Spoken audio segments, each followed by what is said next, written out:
My parents treated me like a miracle while erasing my sister from existence, then ignored her passing to celebrate my birthday, so I used her diary to reveal their abuse, and destroyed their lives with one perfectly timed moment of revenge. My parents treated me like a miracle while erasing my sister from existence, then ignored her passing to celebrate my birthday. So I used her diary to reveal their abuse and destroyed their lives with one perfectly timed moment of revenge. Growing up, my parents coddled me like I was some kind of miracle boy. Every little thing I did was celebrated, and everything I wanted was handed to me. Mediocre grades meant getting taken out to my favorite restaurants, and I had a weekly allowance of $35 at 6 years old. They posted every detail about my life on Facebook, bragging about me like I was their prized possession. But the problem was, I wasn't their only kid. My sister Ava was 3 years younger than me, and she was the total opposite in their eyes. A failure. A screw-up deserving of nothing. Some of their friends didn't even know Ava existed. That's how little they talked about her. But the thing was, Ava was amazing. She was better than me at school, sports, making friends, but my parents didn't care. They didn't just not care either. They'd force her to lose her friends or drop her grades, so I don't feel ashamed. It hurt her a lot. Every time I looked in her eyes, she was on the verge of crying. So when I was 8, I sat her down, and Pinky promised her that from today, I'd be the best big brother ever. And so from that day on, every time she brought home a good grade, I'd hype her up and use my allowance to buy her ice cream. I'd persuade our parents into going to her games by saying that I wanted to go. Every time our parents dismissed her achievements, I'd be the first one there, clapping for her and making her feel like every child should feel loved, heard, and seen. Our bond grew extremely strong over the years, but then tragedy struck. I was coming home from my first year of college, and my parents had planned a huge celebration for my 19th birthday. I told them I didn't want all that, but they never listened. Just kept planning everything for me. I told them again, I didn't care about that. The thing I wanted most was to spend time with Ava again. She was 16 now, bright and full of life despite everything she went through. They just chuckled at me, saying why would I want to spend time with their reject little sister? I ignored them. A few days before my birthday, Ava came bouncing into my room, holding this scrapbook she'd been making for months. She showed me pages filled with pictures and memories from our childhood. It's not finished yet, she said, smiling proudly. I still need a few more things to make it perfect. I hugged her tight. And then, just 3 days before the party, it happened. Eva was in a horrible car accident on her way to get art supplies for the scrapbook. She didn't make it. I collapsed to the floor when I heard crying so hard it felt like my soul was tearing apart. And all my parents could do was exchange a cold glance. My mother's first words were, "We'll need to adjust the birthday arrangements." The days after felt surreal. My parents mechanically arranged a sparse funeral, barely seeming to register what had happened. Instead, they obsessed over the details of my birthday party. When I begged them to cancel, my mom just said cheerfully, "Life goes on. Ava wouldn't want us to cancel your special day." But all I saw was them spending more time choosing my birthday cake than Ava's coffin. Cleaning out her room was unbearable. I sat in the middle of her floor, surrounded by her clothes and art supplies, tears streaming down my face. That's when I found her diary. Every page broke me a little more, reading about how deeply she felt our parents' rejection, but never blaming me. "Max is the only one who sees me," she wrote. "He makes me feel like I matter." The scrapbook was there too, unfinished. At the funeral, I gave a eulogy that left everyone in tears. Everyone except our parents who stood there, expressionless. Afterward, Dad pulled me aside, whispering, "Let's put this behind us. We have your birthday dinner reservations at 7. I felt sick to my stomach. On my birthday, the house was decorated lavishly. My parents handed me expensive gifts and revealed a huge cake reading our perfect son. I sat there numb with grief until Mom chirped, "Enough moping, Max. Ava had her day yesterday. Today is about you." It was like getting punched in the gut. I stood up, shaking with anger and sadness, asking how they could possibly celebrate. My father calmly replied, "We've always known you were special." Ava understood her place. That's when something snapped inside me. I exploded, telling them exactly how Ava felt. Unloved, invisible, and how I spent my entire life trying to shield her from their cruelty. My mother rolled her eyes, calling it teenage dramatics, while Dad shrugged and said, "Let's focus on the positive. We still have you." Tears blurred my vision. I grabbed the cake and hurled it against the wall. "I can't do this," I said, my voice shaking. Mom started theatrically sobbing, accusing me of betrayal, while Dad threatened to cut me off financially. I stared at them coldly and said, "You already cut me off in every way that matters." I packed my things, my hands trembling, and took Eva's scrapbook and diary, the only things left worth keeping, and headed out. Or at least I tried. Because my mother blocked me. "You're not leaving," she yelled. She screamed, her face contorted with rage. I tried pushing past my mother to leave with Ava's belongings, but she grabbed my arm with surprising strength, her nails digging into my skin. I instinctively pulled away, causing her to stumble backward into the wall, her head hitting with a dull thud. Dad rushed to Mom's side, checking her for injuries and glaring at me with pure hatred. But instead of backing down, I stood my ground, clutching Ava's diary to my chest. Dad's face contorted with rage as he lunged at me, trying to grab the diary while shouting that I had no right to take family property. I dodged his grasp and backed toward the door, telling them I was leaving and they couldn't stop me. But Dad threatened to call the police and report me for assault and theft.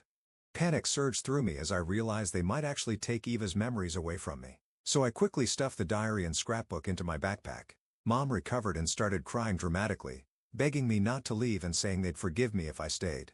But her tears seemed hollow after years of watching her ignore Ava's pain. I told them I needed space and would be staying with my roommate Jake for a few days, hoping this compromise would diffuse the situation. Dad seemed to calm down slightly at my more reasonable tone and reluctantly stepped aside. But as I reached the door, he whispered, "If you leave now, don't expect any more tuition payments." I paused, the reality of potentially losing my education hitting me hard. But remembering Ava gave me strength to walk out anyway, saying, "Some things matter more than money." I crashed at Jake's apartment, emotionally exhausted, but relieved to be away from my parents. But after 3 days, my bank account was suddenly emptied, and my credit card declined when I tried to buy groceries. I called the bank in a panic, only to discover my parents had removed me from our joint accounts and canceled the cards they had co-signed. I applied for emergency financial aid at the university and picked up extra shifts at my campus job to stay afloat.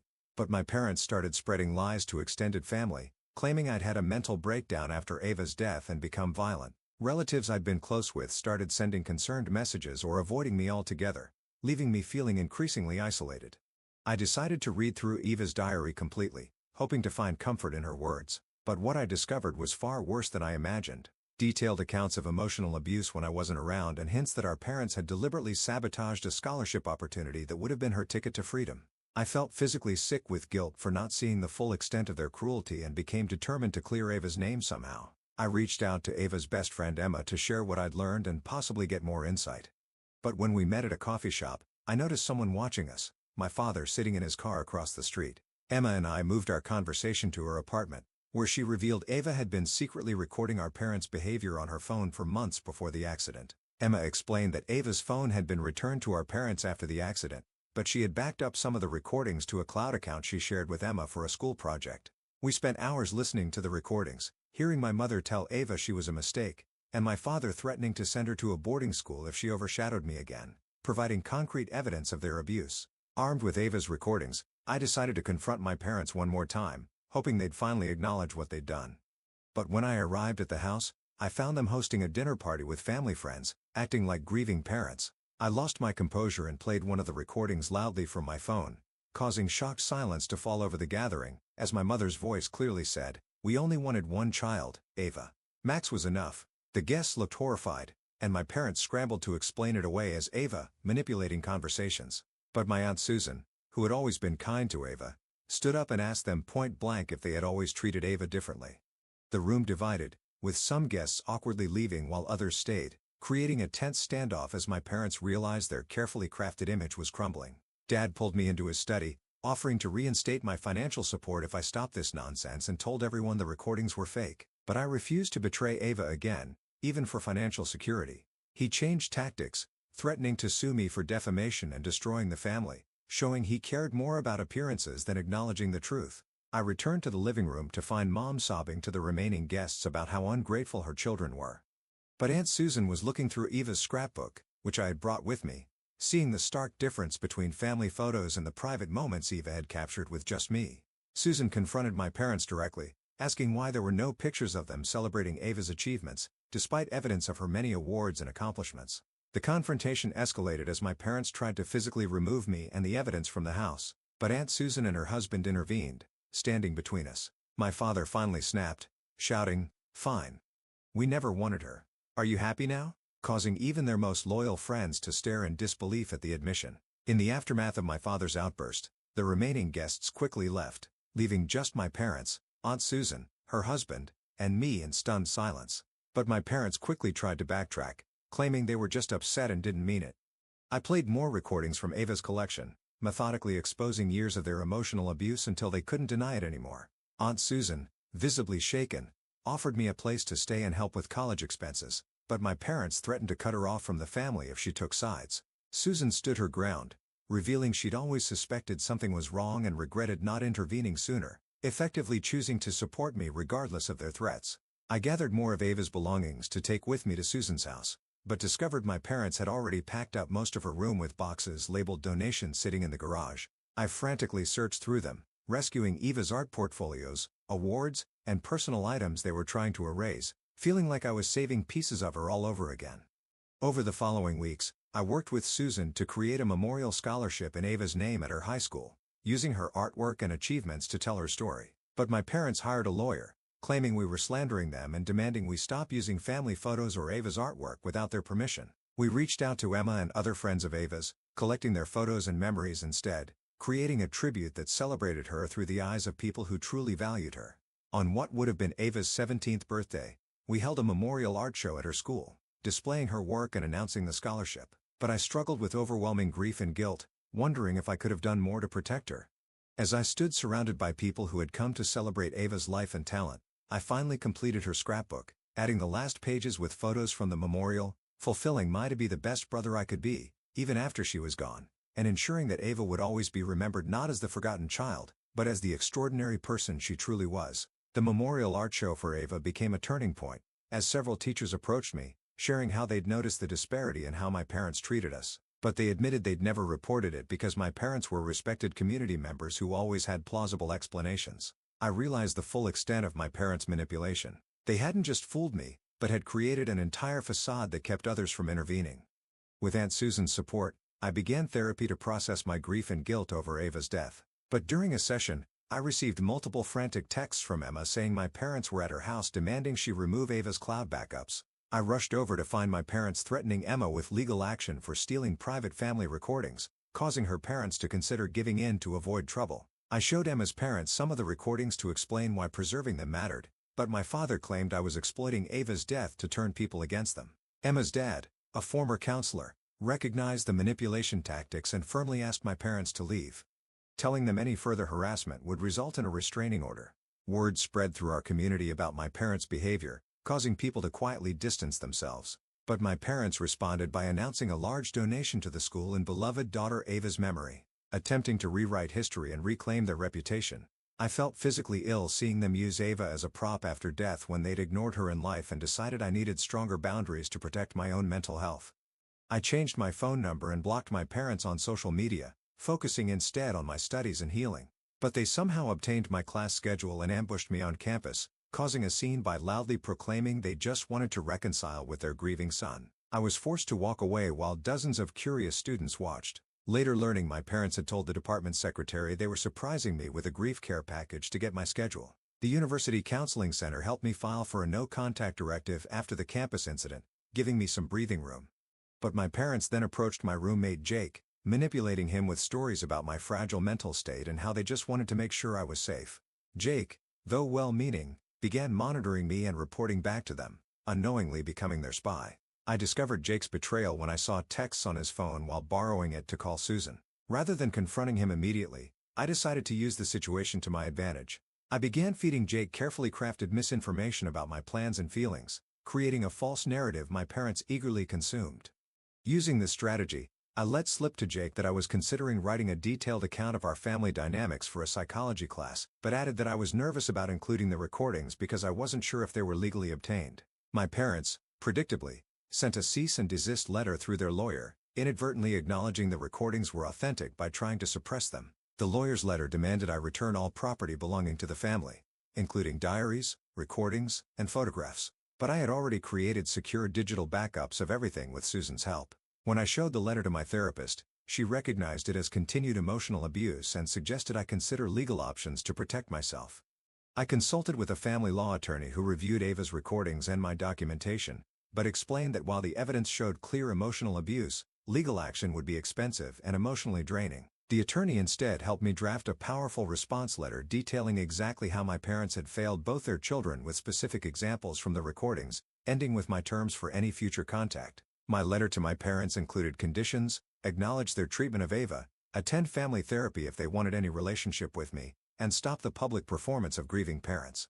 But instead of responding directly, they showed up at Aunt Susan's house unannounced, demanding to speak with me. Susan called me at work, warning me not to come home until they left, as they were becoming increasingly agitated.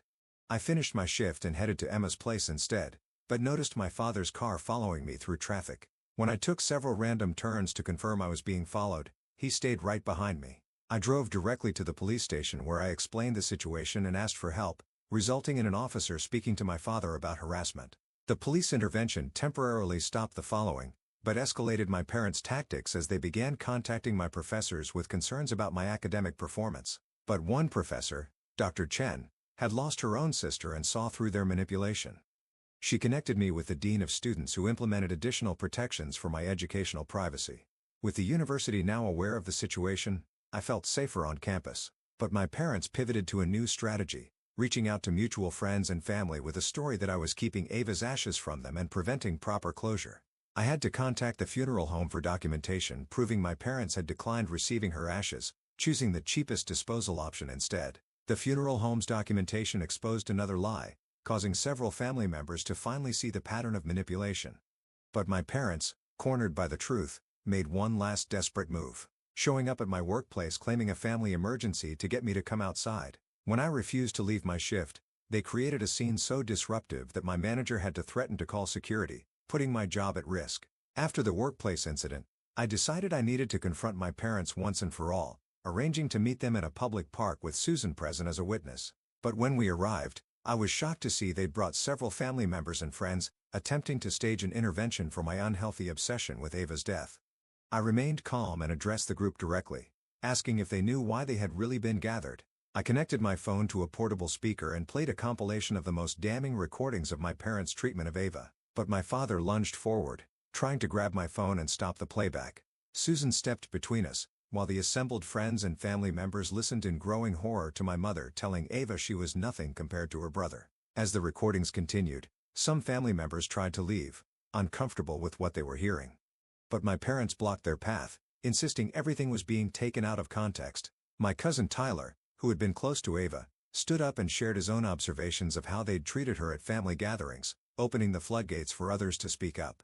One by one, people shared small moments they'd witnessed: Ava being ignored at Christmas while I received piles of gifts, her achievements being dismissed, the constant comparisons creating a devastating collective testimony. But my parents became increasingly defensive, eventually shouting that everyone was ganging up on them. My usually quiet grandfather stood up and told them, "I've heard enough," before walking away, followed by almost everyone else. Left with just us and two stubborn family friends, my father finally dropped the facade, coldly stating that they had always known I was the special one, and Ava was just average. But I pulled out the final piece of evidence: Ava's academic record showing she had qualified for advanced placement in multiple subjects, alongside rejection letters with my parents' signatures declining these opportunities. Their last supporters finally saw the truth, leaving my parents truly alone with the consequences of their actions for the first time. In the weeks following the park confrontation, extended family rallied around me, sharing their regrets for not seeing the truth sooner. But I struggled with accepting their support, wondering where they had been when Ava needed them. I started a family discussion group focused on recognizing signs of favoritism and emotional abuse, turning our painful experience into an opportunity for growth and awareness. My parents made one final attempt to regain control, threatening to sell our childhood home, where I still hope to retrieve more of Ava's belongings if I didn't end this nonsense. But Aunt Susan and Uncle Dave offered to buy the house themselves, neutralizing the threat. I was able to thoroughly search the house before they moved in, discovering a hidden box of Eva's awards and accomplishments my parents had kept from us both. The Eva Evans Memorial Scholarship gained momentum, with enough donations to support 2 students annually. But I worried that as time passed, people would forget the real Eva behind the scholarship. I worked with Emma and Ava's art teacher to create a permanent exhibition of her work in the school gallery, ensuring her talent would continue inspiring others. As the 1-year anniversary of Ava's death approached, I braced myself for renewed grief, but instead, found unexpected healing in completing a project she'd never finished. A children's book she'd been illustrating about 2 siblings who could only see the stars when they were together. I partnered with a local publisher to release Starlight Siblings under Ava's name, with proceeds going to her scholarship fund. At the book launch, I prepared myself for my parents possibly showing up to cause a scene, but instead, received a thin envelope containing a brief note acknowledging they had made mistakes with Ava, along with her birth bracelet from the hospital. While it wasn't the full accountability I'd hoped for, I recognized it as perhaps the first honest moment from them in years. Not enough for reconciliation, but enough to help me move forward, knowing that through the scholarship, the art exhibition, and now her book, Ava had finally become visible to everyone. Her light no longer dimmed by anyone. Her story told in her own voice and her legacy one of creativity and resilience rather than victimhood. Fulfilling my childhood promise to be the best brother possible by ensuring she would never be forgotten or diminished again.